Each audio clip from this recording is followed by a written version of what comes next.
Deus fizer, Ele é Deus. Se não fizer, Ele é Deus. Bom dia, irmãos, graça e paz. Estamos reunidos agora para a Escola Bíblica Dominical, onde nós estudaremos a lição 14, em João 14.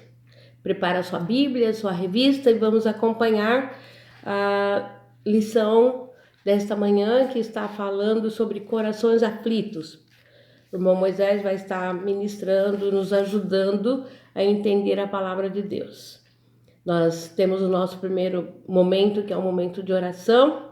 Oramos pelo nosso país, oramos pelos enfermos, por aqueles, ó Deus, que perderam os seus entes queridos, pelas famílias e por todos os irmãos onde vocês estiverem agora nesse momento.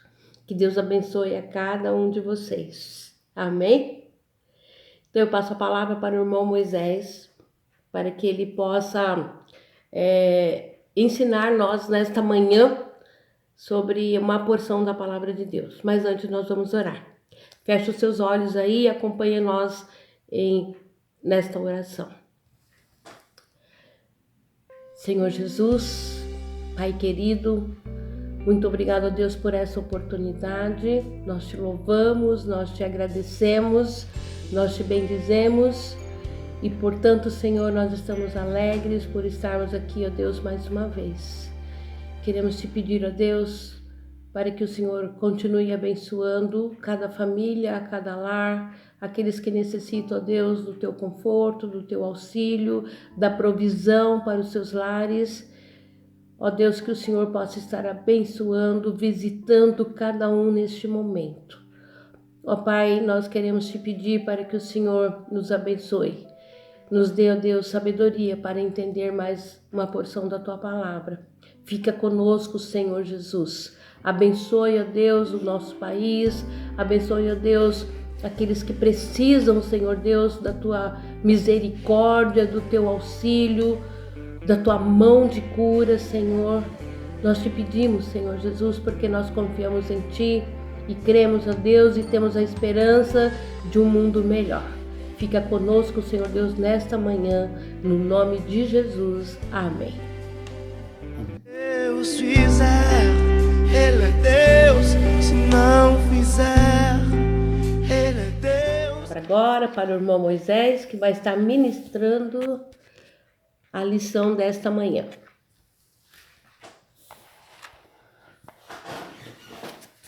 Queridos irmãos da IBM, prazer imenso poder falar mais uma vez a vocês e dessa vez estudando mais uma lição da revista do Evangelho segundo o evangelista João. Capítulo 14, vamos estudar de 1 a 31, mas vamos ler inicialmente de 1 a 4, os primeiros versículos desse capítulo. Passo a palavra a Judite, que vai fazer a leitura. Leiamos juntos a palavra de Deus. Não se turbe o vosso coração, credes em Deus, crede também em mim. Na casa de meu Pai há muitas moradas. Se não fosse assim, eu vou-lhe teria dito. Vou preparar-vos lugar. E quando eu for e vos preparar lugar, virei outra vez e vos levarei para mim mesmo, para que onde eu estiver estejais vós também. Mesmo vós sabeis para onde vou e conheceis o caminho. Esse é um dos mais lindos capítulos do Evangelho segundo São João. Na verdade, ele é uma continuação do capítulo 13, quando Jesus, nesses últimos capítulos, começa a preparar a sua despedida. Uma despedida porque iria ser crucificado. O capítulo 13, que já foi ministrado pelo irmão Eiji, ele reserva dois episódios interessantes nessa passagem para o 14. Por quê? Primeiro, por que Jesus começa consolando os seus discípulos com essas lindas palavras: não se turbe o vosso coração.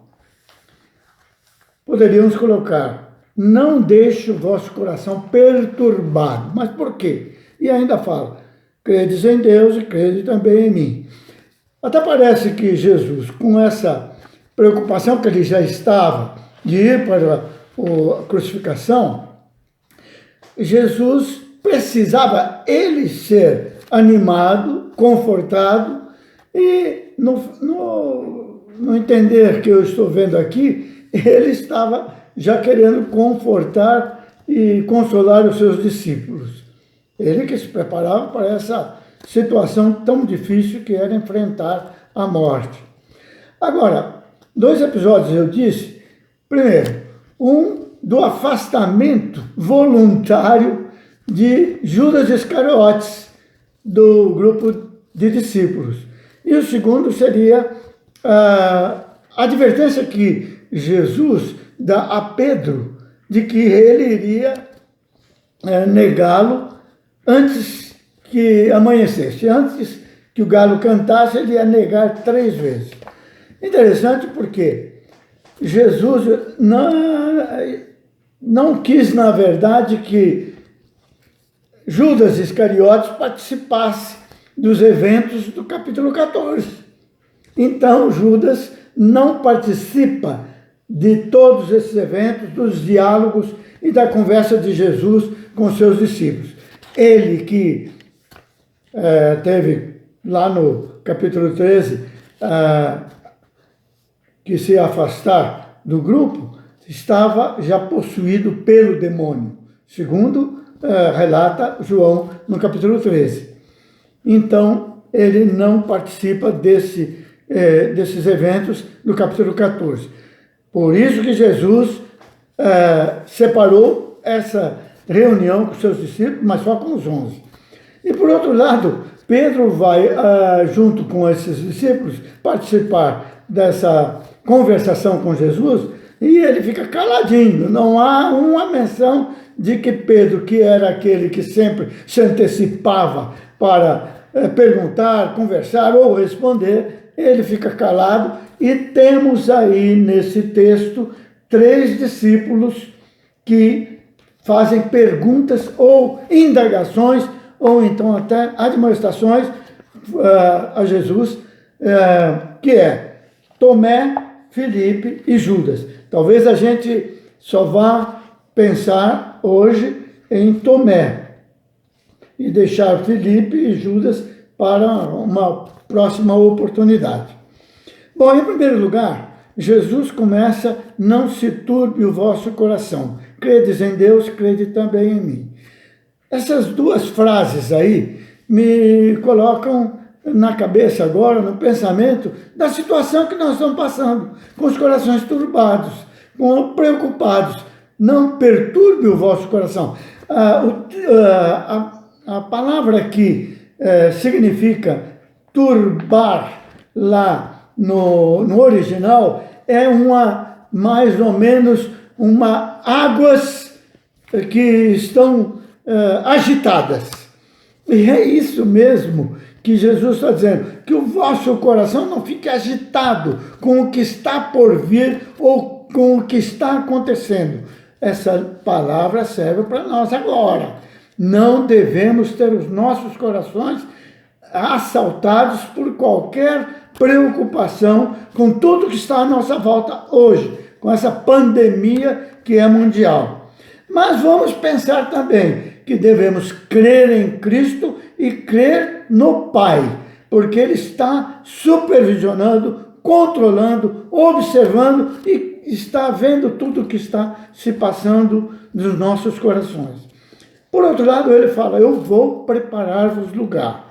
Virei outra vez e vos levarei para mim mesmo, para que onde eu estiver, vocês estejam. É o desejo, é o sonho de Jesus completar todo o plano do seu Pai e depois subir ao Pai ir lá trabalhando a nosso favor, preparando um ambiente melhor do que esse que nós estamos vivendo hoje, e depois vir nos buscar, como aquele grande irmão que nós temos, que é Jesus.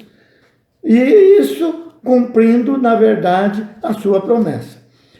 Judite leu exatamente isso, de 1 a 4. Agora, eu pediria a Judite que lesse, nesse mesmo capítulo, do versículo 5 a 7, para nós termos uma ideia do próximo passo, em que o personagem central é Tomé com uma pergunta e Jesus respondendo a ele.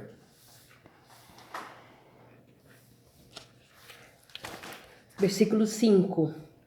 Disse-lhe Tomé: Senhor, nós não sabemos para onde vais, e como podemos saber o caminho? Disse-lhe Jesus: Eu sou o caminho e a verdade e a vida.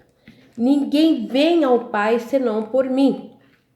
Se vós me conheceis a mim, também conhecereis ao meu Pai, e já desde agora o conheceis e o tendes visto.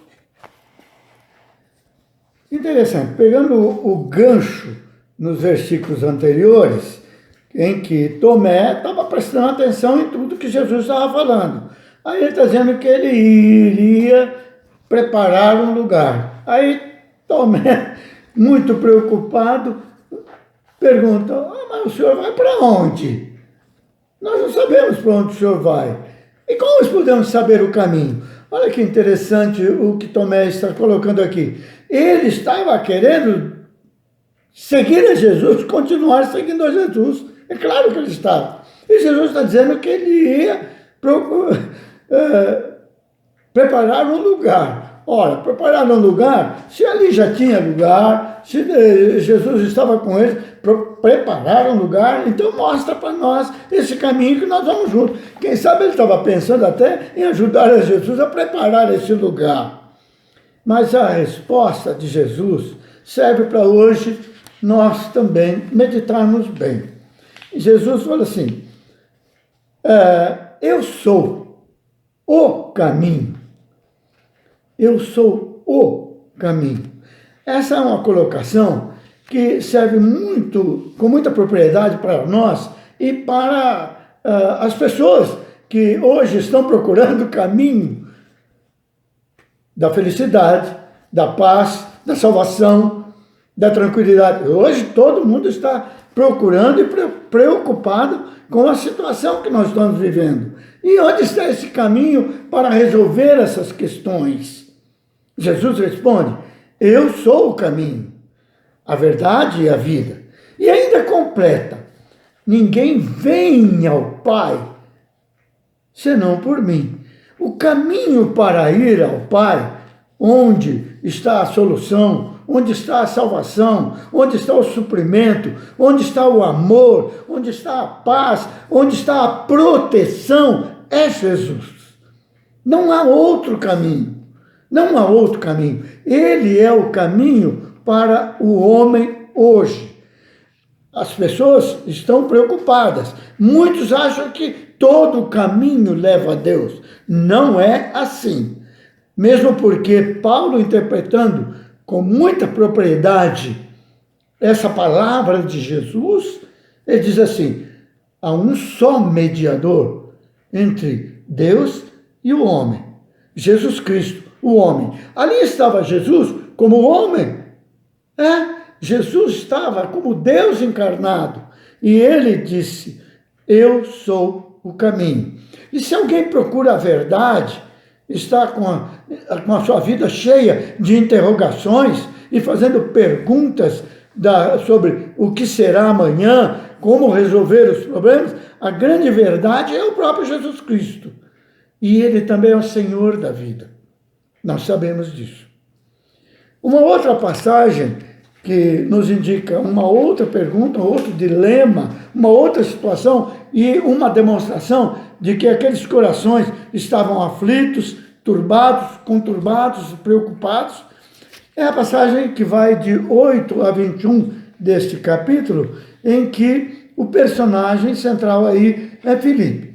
Filipe era um discípulo em que chegou a Jesus, seguiu, estava há muito tempo seguindo, mas demonstra aqui também que estava com algumas dúvidas e algumas dificuldades. Inclusive, ele estava ainda pensando naquele Deus do Velho Testamento, aquele Deus libertador de Israel, aquele Deus que havia prometido o Messias para libertar Israel. E pegando o gancho também na pergunta e na resposta de Tomé, ele, no capítulo 14, de 8 a 21, ele expressa a sua preocupação. Judite, por favor, leia para nós. Disse-lhe Filipe: Senhor, mostra-nos o Pai, o que nos basta. Disse-lhe Jesus: Estou há tanto tempo convosco e não me tendes conhecido, Filipe? Quem me vê a mim, vê o Pai. E como dizes tu, mostra-nos o Pai? Não crês tu que eu estou no Pai e que o Pai está em mim? As palavras que eu vos digo, não as digo de mim mesmo, mas o Pai que está em mim é quem faz as obras. Crede-me que estou no Pai e o Pai em mim. Crede-me, ao menos por causa das mesmas obras. Na verdade vos digo que aquele que crê em mim também fará as obras que eu faço e as fará maiores do que essas, porque eu vou para o meu Pai. E tudo quanto pedirdes em meu nome, eu o farei, para que o Pai seja glorificado no Filho. Se pedirdes alguma coisa em meu nome, eu o farei. Se me amais, guardai os meus mandamentos. E eu rogarei ao Pai, e ele vos dará outro Consolador, para que fique convosco para sempre. O Espírito de verdade que o mundo não pode receber, porque não o vê, nem o conhece, mas vós o conheceis, porque habita convosco e estará em vós. Não vos deixarei órfãos, voltarei para vós. Ainda pouco e o mundo não me verá mais, mas vós me vereis, porque eu vivo e vós vivereis. Naquele dia conhecereis que eu estou em meu Pai, e vós em mim, e eu em vós. Aquele que tem os meus mandamentos e os guarda, esse é o que me ama. E aquele que me ama será amado de meu Pai, e eu o amarei e me manifestarei a ele. Olha só, Filipe aqui criou coragem, fez uma pergunta ainda mais sincera e preocupante. Mostra-nos o Pai, e isso nos basta. Parece que Filipe conhecia bem a história de Moisés. Moisés, lá no deserto, ele chega para Deus e pergunta, e pede: mostra-nos a sua face, me mostra a sua face, eu quero te ver. E Deus deve ter dito a ele assim: você não sabe o que você está pedindo. E é mais ou menos isso que Filipe ouviu de Jesus. Você está comigo aqui e não percebeu que eu sou a própria figura do Pai? Se você me conhecer e me ver, você está vendo o Pai. Por quê? Pelas obras. O Pai fez tantas obras lá que você conhece e eu estou fazendo as mesmas. Por quê? Porque eu e o Pai somos uma pessoa só. E nós, agora, nesses dias em que nós estamos vivendo, temos que ter essa certeza. Esse Deus conosco prometido lá no Velho Testamento, que você conhece, meu irmão, ele veio e Jesus era o mesmo Deus aqui entre os homens.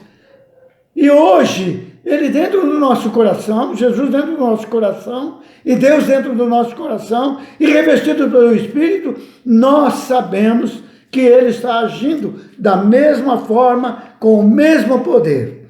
Então, se você, Filipe, me viu, você está vendo o Pai. E o Pai está em mim. e eu estou nele. E você, Felipe, e vocês, 11 que estão aqui reunidos comigo nesse cenáculo, vocês vão fazer obras muito maiores do que vocês viram eu fazer. Olha que verdade maravilhosa que Jesus disse ali para os discípulos.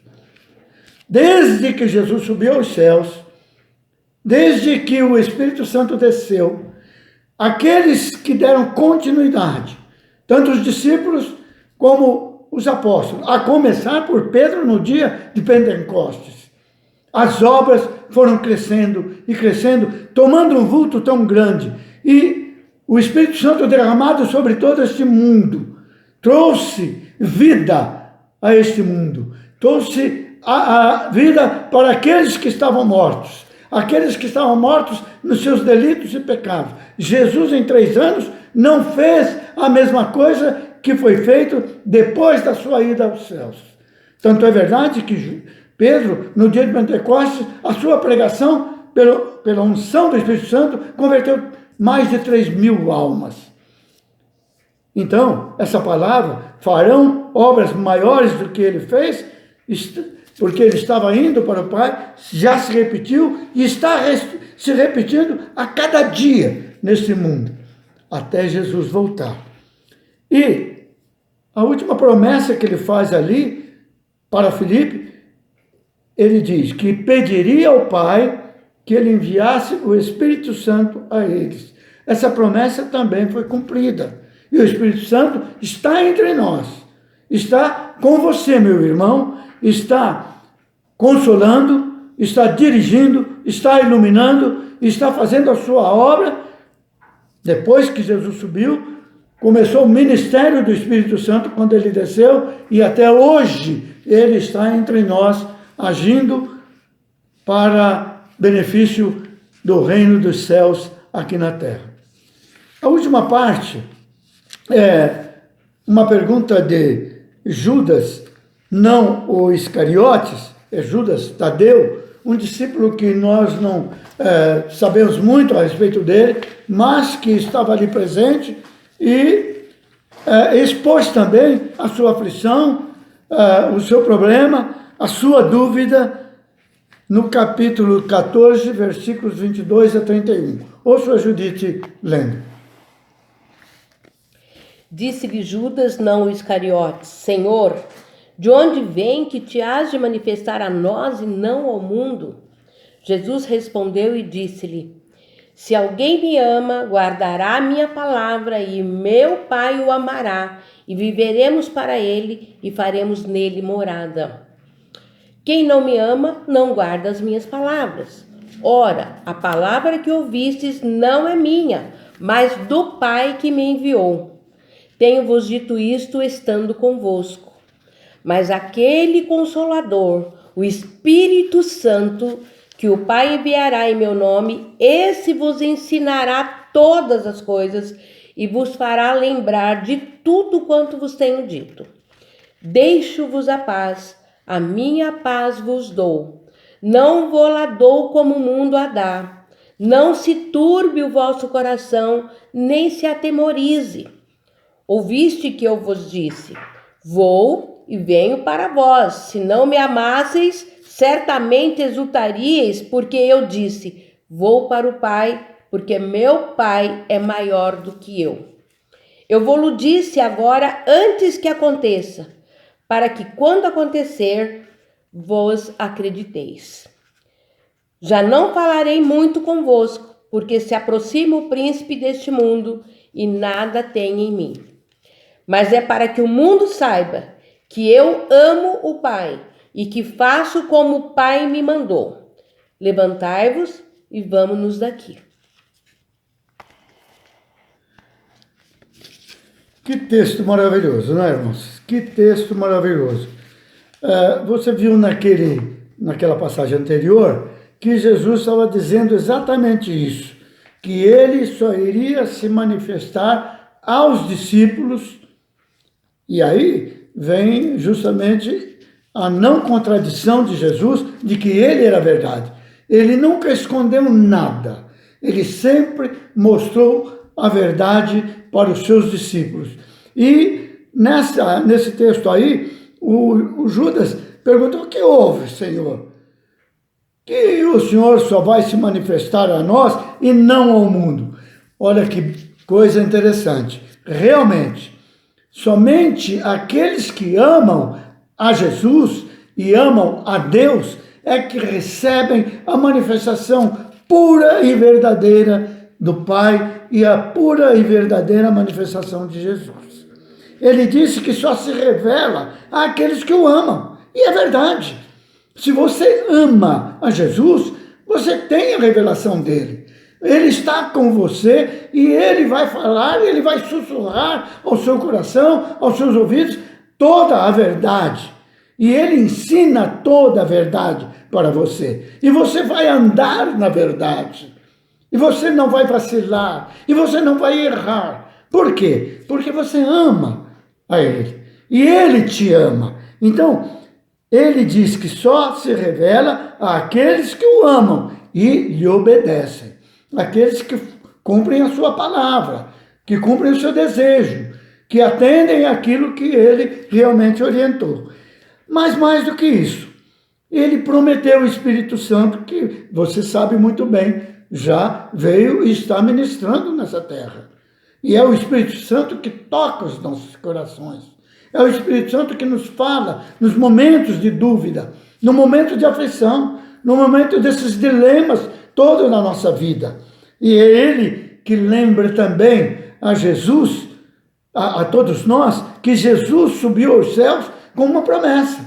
Olha só, nesse último versículo, ele torna a dizer: não se turbe o vosso coração, nem se atemorize, não tenham medo, eu vou estar com vocês, eu vou livrar, eu vou defender, eu vou dar força, eu vou fortalecer vocês, eu vou ensinar todas as coisas que vocês precisam saber. Quem é que nos ensina?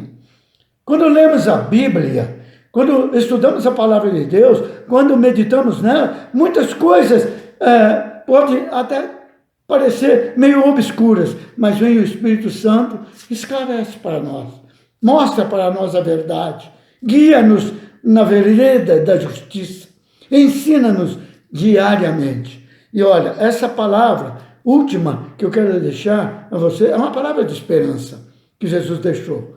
Essa palavra de esperança é que Jesus vai voltar.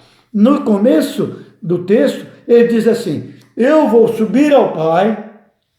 Isso provocou aquela primeira pergunta de Tomé: eu vou subir ao Pai, mas eu vou voltar. É uma promessa da volta dele. Não sabemos se os sinais todos esses estão longe da volta de Cristo ou muito perto. O importa é que nós estamos preparados para a volta de Jesus. Mas ele vai voltar. E ele vai voltar porque ele sonha, ele tem um interesse muito grande, ele quer estar conosco para sempre. Por isso ele vai vir para nos buscar. Ele não quer que nós permaneçamos aqui, nesse meio, nesse ambiente pecaminoso, perigoso e difícil de viver. Por isso ele prometeu que subiria ao Pai, prepararia o lugar, o ambiente, o quarto, mobiliado, todo aquele ambiente que nós merecemos e precisamos, ele vai voltar para nos levar para lá. Agora, quero fazer uma perguntinha para você.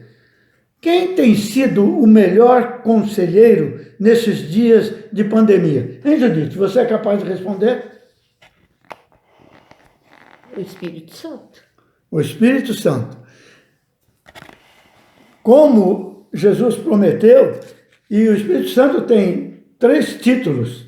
Ele é o conselheiro, ele é Espírito Santo, ele é o amigo, ele é o advogado, é aquele que nos defende, é aquele que está ao nosso lado sempre.